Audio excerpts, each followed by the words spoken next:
Is the current state of the world inspiring you to live it all, buy a boat and go sail the world? Well, do we have an opportunity for you today?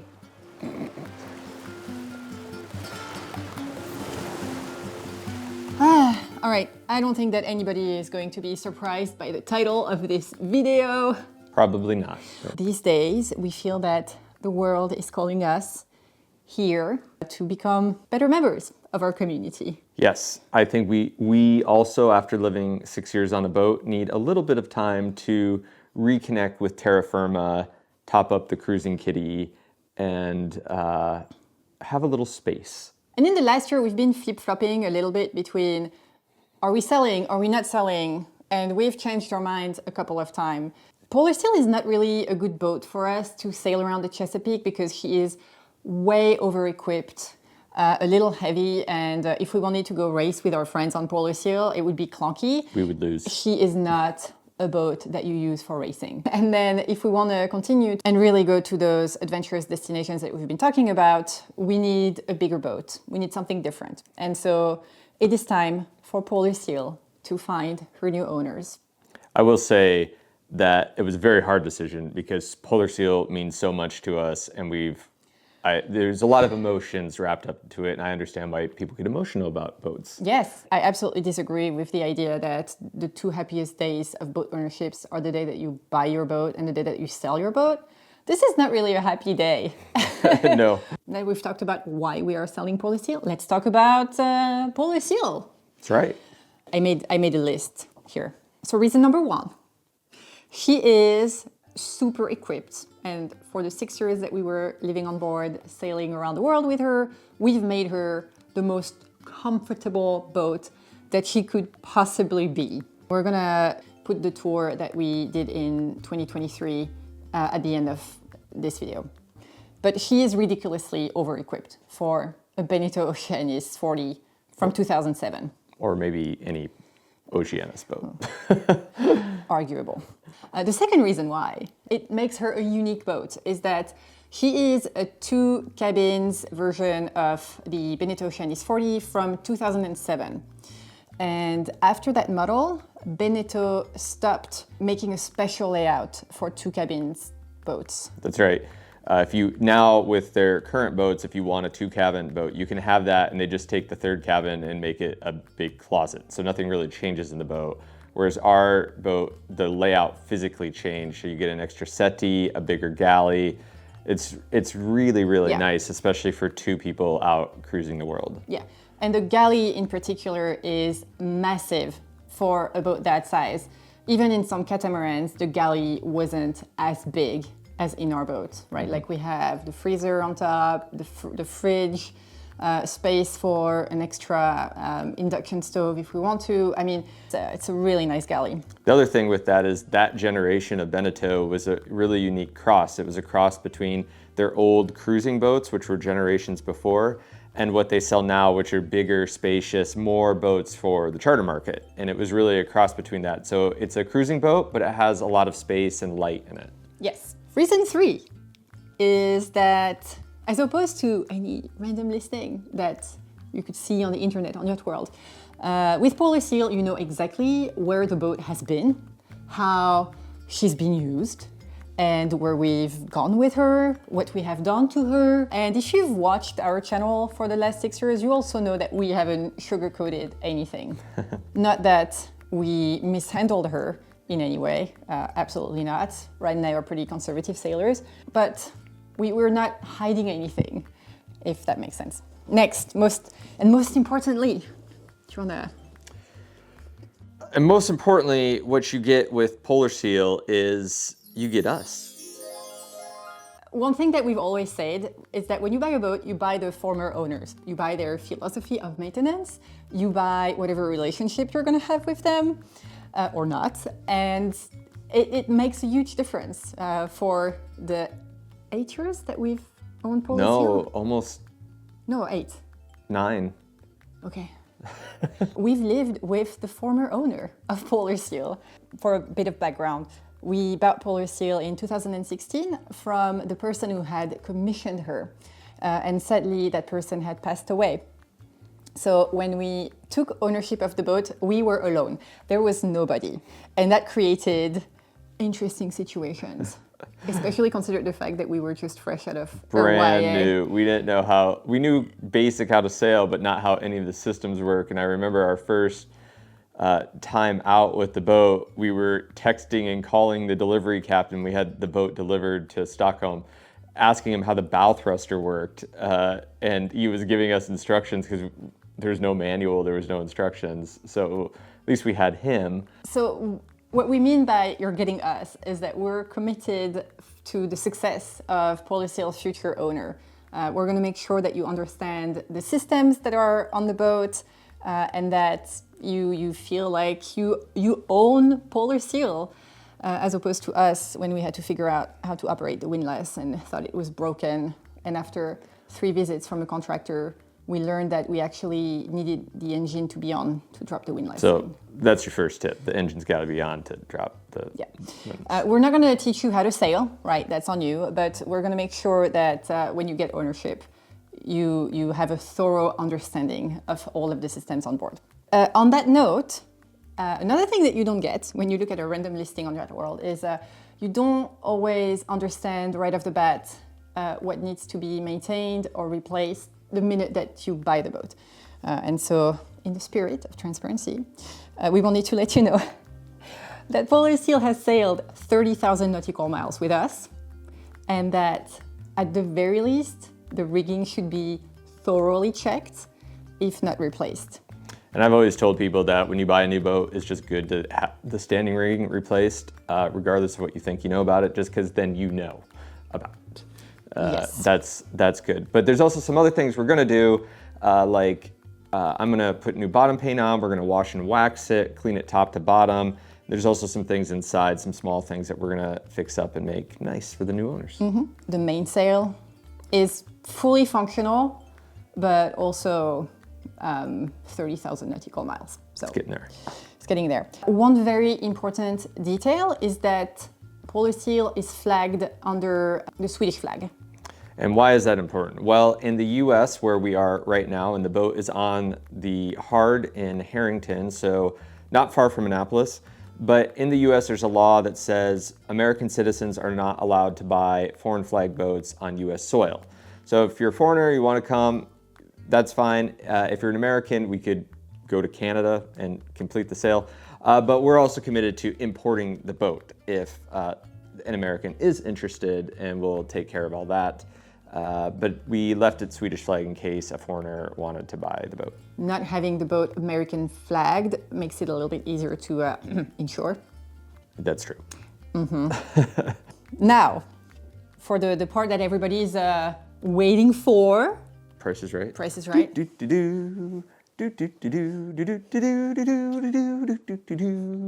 So in the last 6 months, Beneteau Oceanis 40 in the period that Polar Seal is from, meaning 2007 to 2010. So those boats sold between 145K to 165K, some more, some less. And so for all of that, we are offering you Polar Seal at the bargain price of $155,000 US. And if you want to make an offer on Polar Seal, or if you have any more questions, which I am sure you will have, feel free to contact us at hello@ryanandsophie.com. I will put together an inventory sheet that tells everything that comes with the boat, including lots of different spares and parts specific to Polar Seal that we have accumulated over the years. Yep. It happened so fast. I know. 9 years just sailed by. It is really sad. I am not happy about selling Polar Seal, but also we're not using her, and it's not good for her. I think that was also the sad part, because we went to the dock last year a number of times and just saw her sitting there, and we promised that that would never be our boat. Man, it was. And it was. So we're gonna get her cleaned up and get a different boat. That's right. Onto new sailing adventures. So I'm gonna play the tour of Polar Seal right now, and then if you are interested in the future of our YouTube channel, because that is something that we get a lot of emails about, meet me after the tour. Poseidon, god of the sea, please accept this new vessel in your registry called Polar Seal, and accept this bountiful gift of honey rum. It's good stuff. It's a blessing to you and the sea. Well, I love that little girl with the bright red hair. Well, Miss Lindy. I recorded a first tour of Polar Seal back in 2018 when we first left the dock in Stockholm. And since then we have done so many upgrades. She is a very, very different boat. So I thought that it was time to do an updated tour, and I'm gonna take you through all of the systems, the layout, what we like about Polar Seal, the things that we would have done differently. And with no further ado, let's get on board. So we're going to start on the outside of the boat and go from bow to stern. And first we're going to start with our anchor setup. We have a 25 kilo rock nut anchor with 300 feet of chain. That's about 100 meters. All chain, no rod.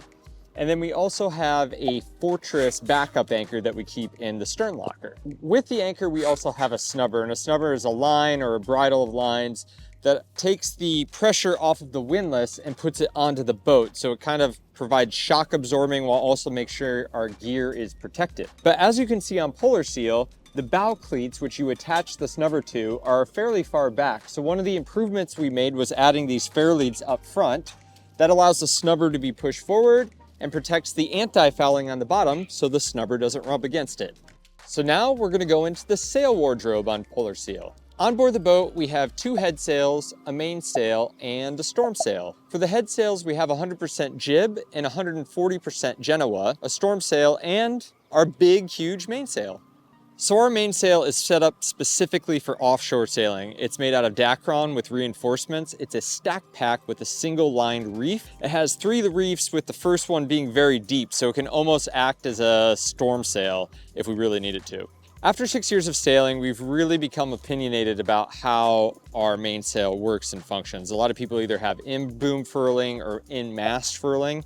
And we've found that the stack pack just gives us more flexibility and control over how we reef the sail and how we use the sail. So I think for this boat and any future boats, we're going to stick with this stack pack configuration. The sailing that we prefer to do is downwind sailing because frankly, it's just a lot more comfortable. But one of the challenges that come with downwind sailing is that the boom is out quite a ways when sailing, and thus the risk for jibing the boom or accidentally jibing the boom increases. And on Polar Seal, I've installed a pretty easy to use boom preventer, which is just this piece of Dyneema that's tied to the end of the boom here and then strapped here to the front of the boom. And then it connects to a boom preventing line that's just down here. So the idea is that you never have to come forward of the mast in order to install the boom preventer. It's all right here, and that just makes things a lot safer. Okay, so now let's go into the cockpit.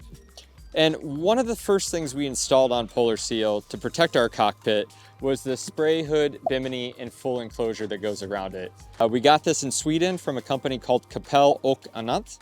Did I get it right, honey? Yeah. Yeah. And they did an amazing job building this. In fact, it was so amazing. We've ordered a second one from them. One of the great things about Cockpit Oceanis is that they have templates for most production boats, which makes their prices very competitive and makes the process very easy. So that's how we got ours. We just gave them a call, told them what kind of boat we had, and they sent us this, and it fit very good. So one of the most major upgrades that we've done to Polar Seal, actually pretty quickly after we embarked on our adventure, is to install our solar arch, which powers the boat, at least when it's sunny. So when Ryan announced to me that he wanted to install an arch at the back of Polar Seal, my #1 requirement was that the arch was going to be integrated in the push pit. And so that's what we did. It doesn't look like the arch was put on top of the existing structure. It looks very integrated. Our arch carries 680 watts of solar panels, and it also carries the davit system that allows us to very easily lift the dinghy in and out of the water. It's both for the integrity of our dinghy. We don't want it to get a lot of barnacle if it stays on the water for too long. The bad kind of barnacle, not our dog. But it's also a safety feature. We don't want our dinghy to get stolen, and it doesn't run the risk of being stolen if it's stowed away properly on the davits. And finally, we installed floodlights on our boat that are controlled with a remote. So at night, when we come back to the boat on our dinghy, we can easily find it by pushing the button and never again lose our boat in the fog. Okay, so at this point, we can't even see our boat anymore, and I genuinely do not know and we're gonna ride back to the morning bowl. So the Beneteau Oceanis 40 features an aft cockpit with twin helms. The twin helms are okay for visibility, I guess, but the real advantage is that it really opens up the cockpit and allows us to have a big table, but also space for up to, I think, 10 people. We can also enclose the full cockpit and let our diesel heater on and have all the heat come up in the cockpit and turn this into another room in the winter when it's a little bit chillier, or, you know, in Sweden in the summer, because even in the summer it's really cold in Sweden. I want to go somewhere warm. There are a few things that we have upgraded in the cockpit on board Polyseal. The first one was I bought orange cockpit cushions because I was like, you only live once. The second thing that we did last year was that we added a layer of teak onto our table. Our table came in this gel coat, not very fun type of coating. And now we have this beautiful teak, and you guys, this is where we eat most of the time. So it's really nice to have not only a big table, but a table that's nice to eat on. So without mentioning where we are, I just want to say that we are right next to an aquarium and there's a seal show going on. So you may hear some or in the background. So bear with me. So one of the advantages with the 2-cabin Oceanis 40 is that we have this huge space under this lazarette, which I like to call the garage. So let's take a look. It's awesome. Although it's filled with junk at the moment. In this space, it's so big that we actually have a ladder and a big workbench here where I have all of my tools. We have some gas cans down here. We have our Torpedo, some microwave, but we even have our water maker mounted in the back. So it's a very versatile space and gives us a lot of place to store things. Or. There we go. I have every handful.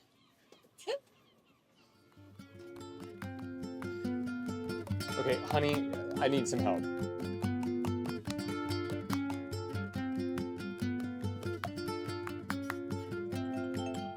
So welcome to the Salon. This is a very multi-function space. This is where we live, where we eat, but also where I work, where we store a lot of our things, where we stow away food, where we navigate, where we watch TV.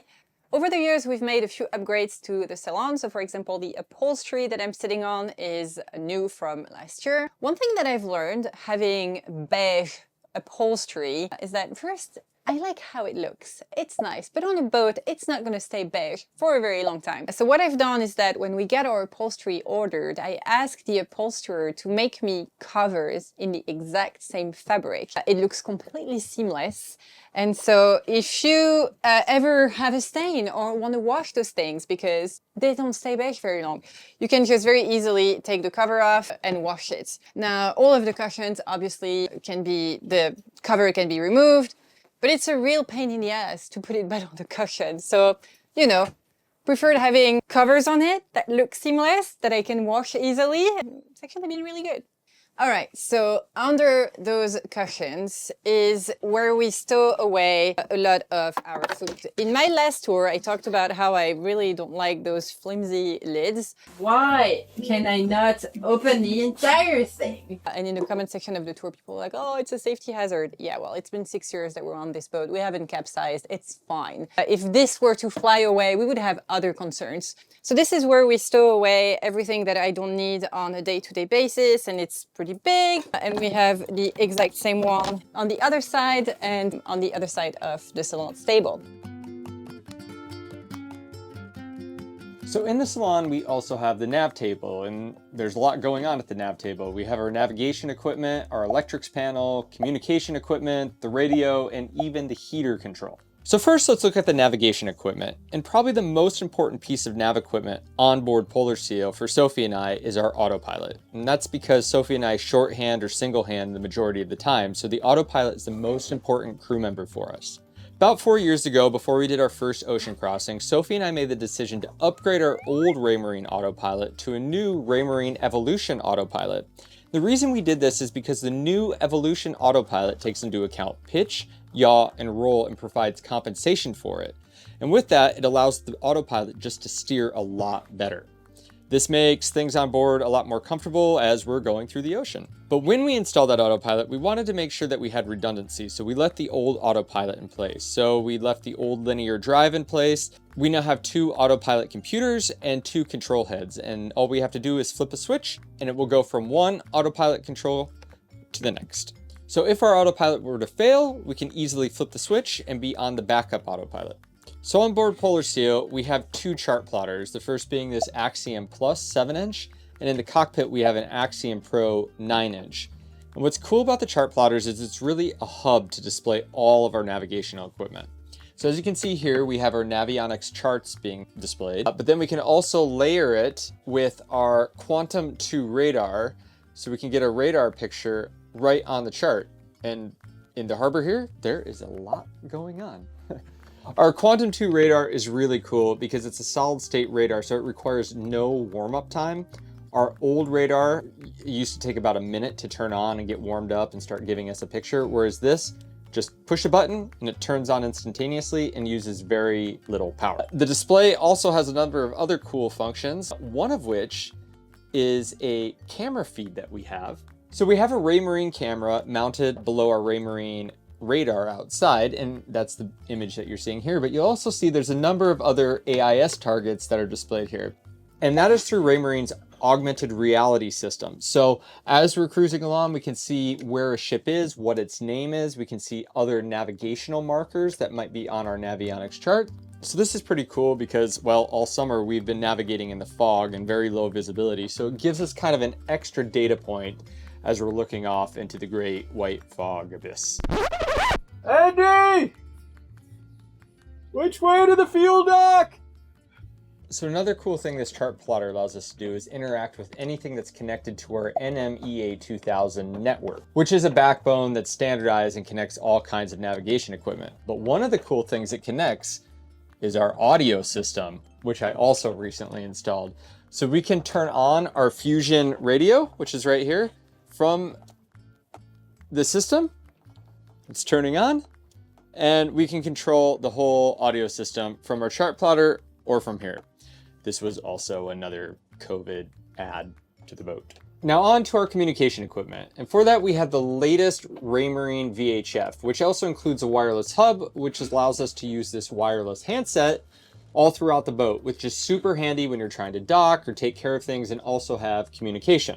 So the last thing we have at our navigation station is our electrics. So we first have this panel. Now this used to be a Beneteau standardized panel and I got sick and tired of it. So we upgraded it to this much more robust panel, and we can control all of our lights, our pumps, our refrigerators. We can also control our 220 volt AC system. The other cool thing we have is this touch panel display from Victron, and it shows everything that's going on with our electric system. So from how much power we're getting in from the shore power to our solar panels to how much power we're using. And it even shows us our tank levels. So how much water we have left and how much fuel we have left. How's our fuel gauge? Our fuel gauge works sometimes. So above the display is our battery monitor, which displays the state of charge of our house battery bank, which I just redid this spring. It's a very complicated system, but I'm going to take you in the back cabin and show you what I've done.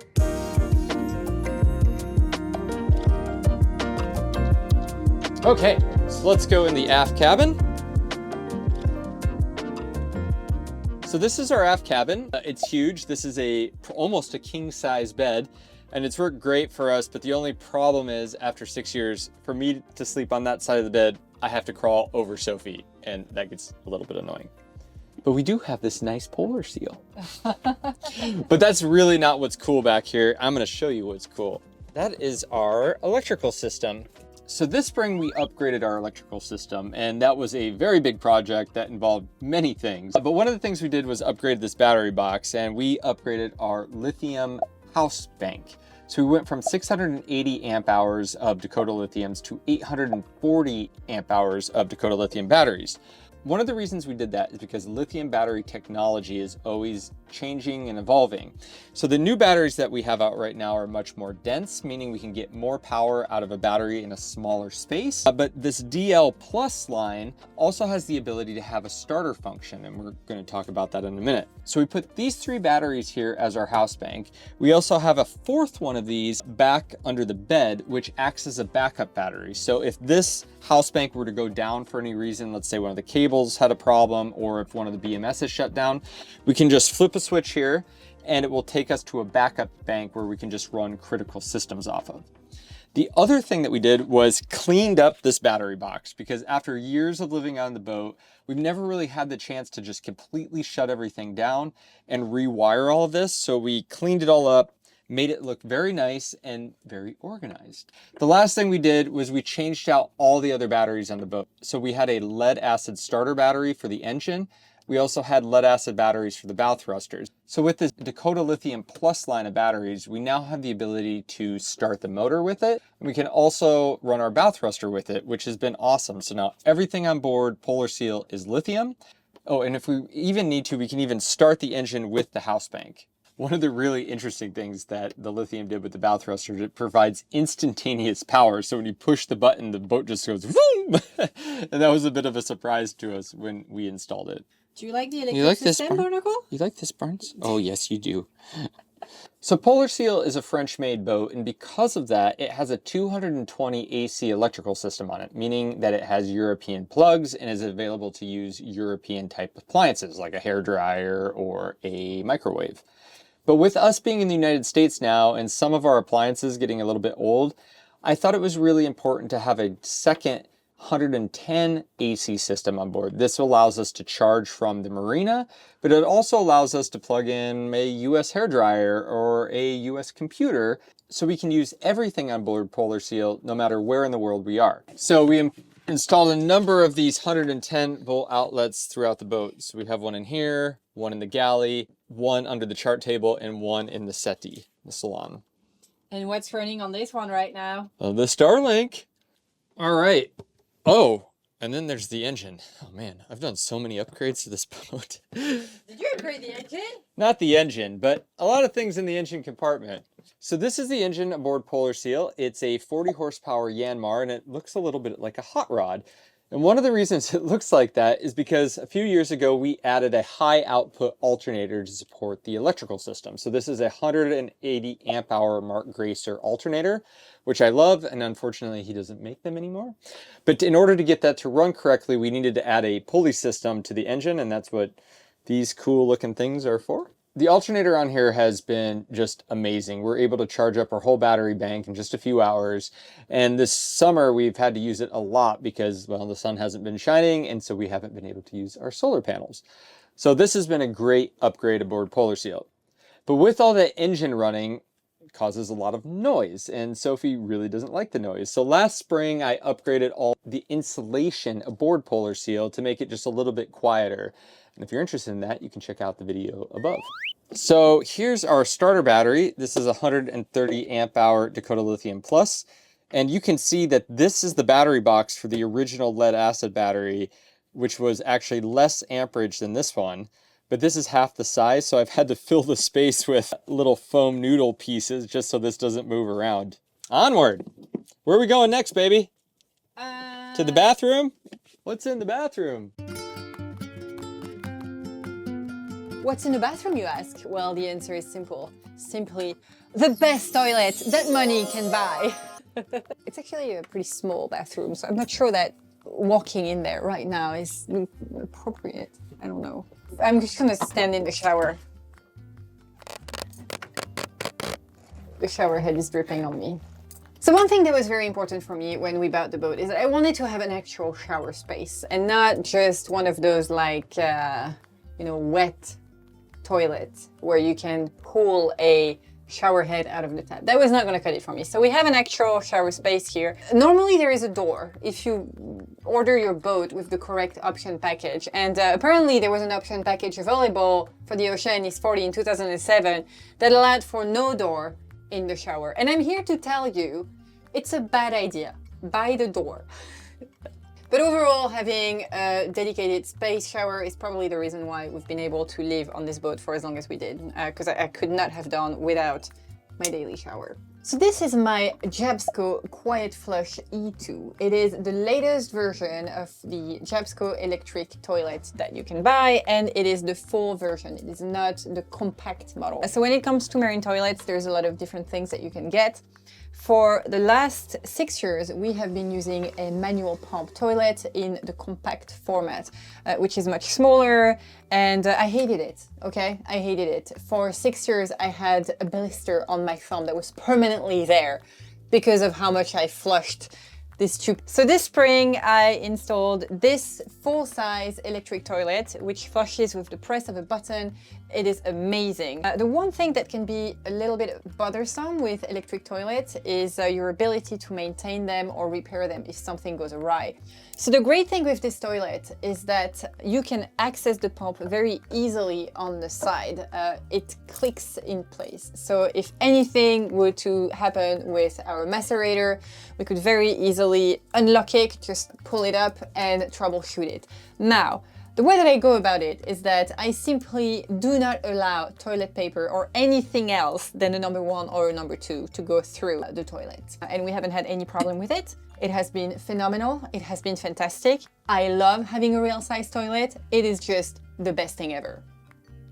It just is. Oh, and also it does that. Look at that. Oh, yes. Amazing. Where should we go next? Where there's poop?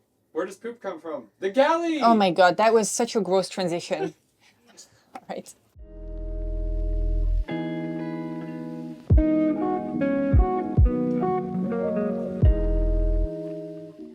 Okay, so this is our galley, and this is probably the number 1 reason why we get a Beneteau Oceanis 42 cabins in the first place. Normally in a 3 cabins version, you will have a door here with another cabin, but in this boat we are able to have a galley that is probably bigger than most galleys from boats that are even bigger.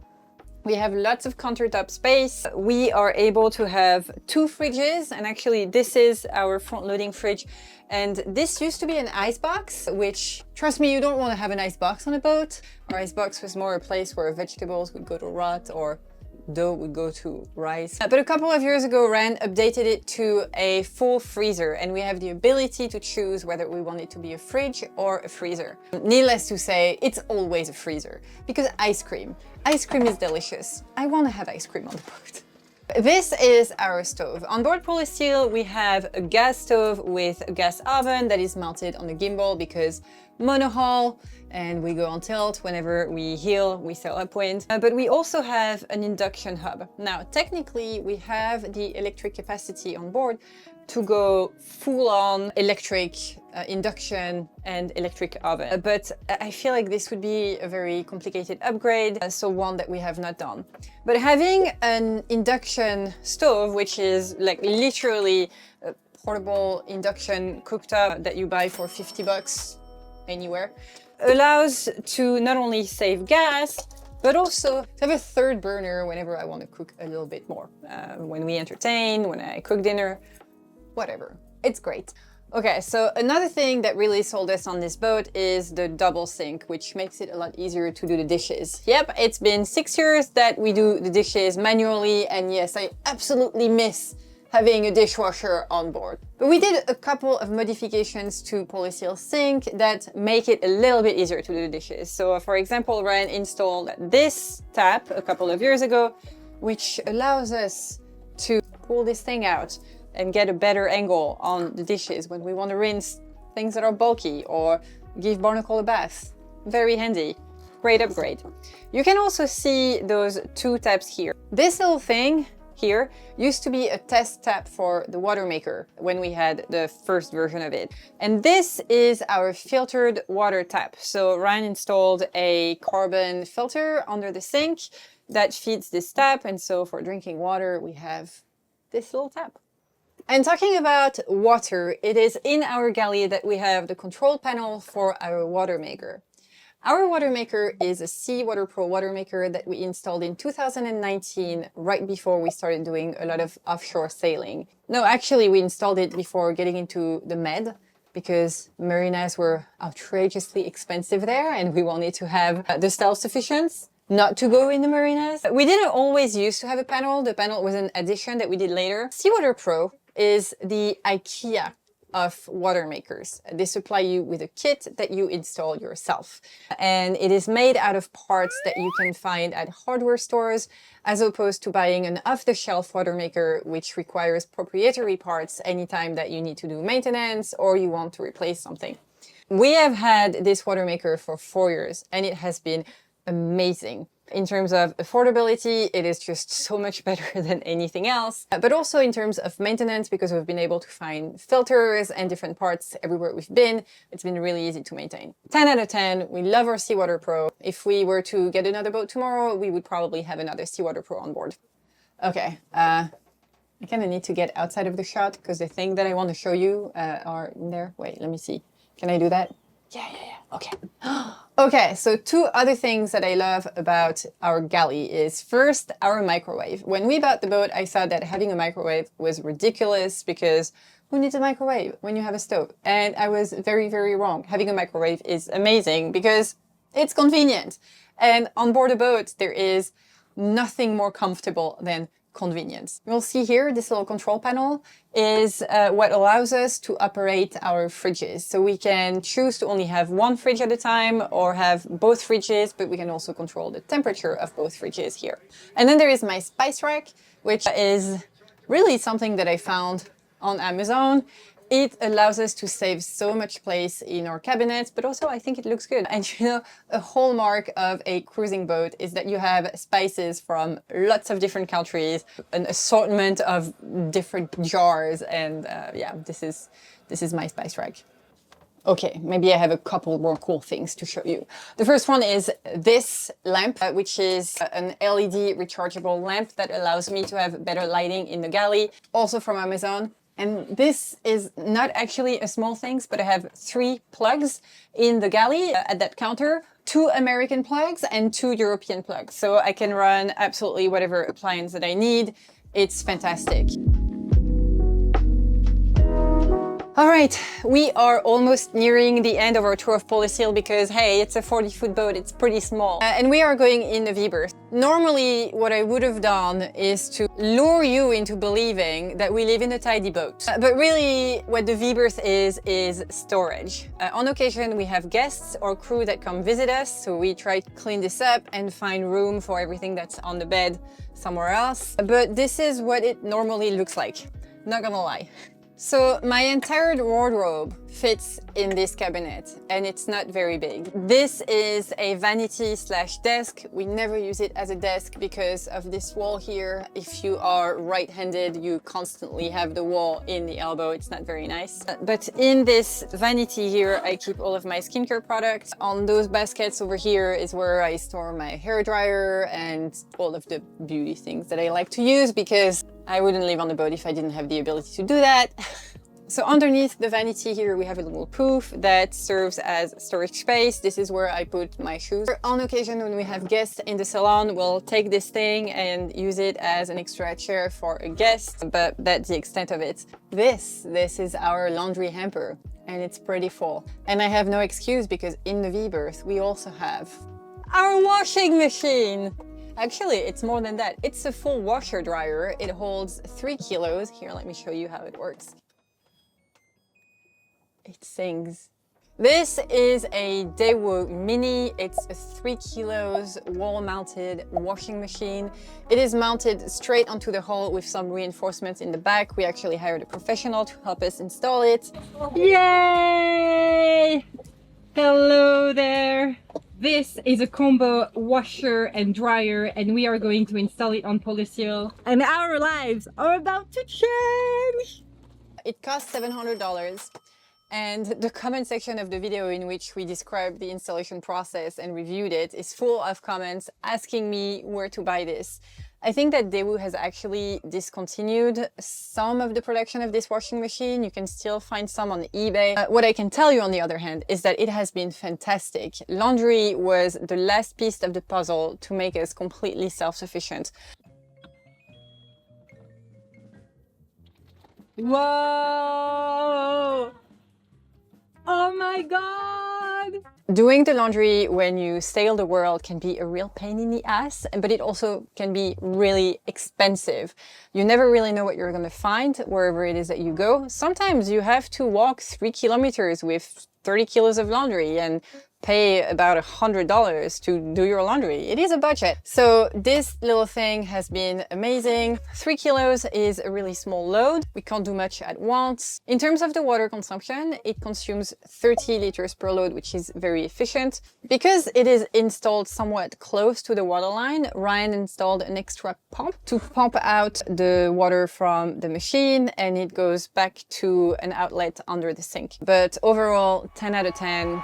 Really been amazing. Love our washing machine. But you want to know the absolute best upgrade that we've ever done to our boat? It's this one. It's Barnacle. Hey, Barnacle. Are you a good upgrade? So that was it. That was a tour of our beloved Polar Seal. And if you have watched this video until the end, I am really impressed. That must have been a really long watch. But if you are interested in any of the kit that we talked about on our boat, be it our electronics or our water maker, you can click at the link in the description, which will take you to a gear guide that we have on our website that shows all of the things that we have used and loved in the last 6 years as we have sailed the world from Stockholm to... Did you get where we are now? Guys, thank you so much for watching, and I look forward to catching you. And we're back. What's going on with videos? I'm gonna be real honest with you, and I made a mistake. Back in November of 2024, I decided that in a world where everybody with access to a keyboard and Facebook can be a doctor in economy or an immigration lawyer, maybe I wanted to become a real one, a real lawyer. I started taking courses at university, and I took 12 credits of courses without realizing that in the United States, 12 credits it's full-time. So you have now a full-time job and I'm a full-time student. Yeah. Okay, no, but like you really need to know, I haven't told you this, but like in Europe, you have ESTC credits, and 1 American credit is 2 ESTC credits. So I really did not think that it was going to be that much. And then I started my classes and I was like, well, this is a lot. So I am a year behind on all of my editing projects. They're still there. I've been putting a lot of hours on them, but it's incredibly inefficient for me to spend a few hours here and there editing. And so I think that at this point, I just need to realize that I'm going to go back to editing during spring break. But we do have some stuff coming. Yes, absolutely. Yeah, some exciting stuff. Yes. Yes, we really can't say much about it. You know, sometimes with big projects, things don't work out. We've been through it in 2023. Yep. And our lives went in a completely different direction, and that's okay. But there is some stuff coming. I mean, there's always stuff coming, no matter what it is. But in this particular case, if this was to happen, there would probably be a big revival of Ryan and Sophie sailing. Yeah. So that's where we are at. I also don't feel like being on social media all the time these days. I feel that it has become a very toxic environment. I wish I could say everything that I want to say right now, but I can't for a lot of reasons. But until we can talk about sailing again, I will be studying constitutional law, because no time like now I will not. to study constitutional law in the US. All right, love you guys. Bye-bye. Have you ever met Miss Lindy? She's a gal with the bright red hair.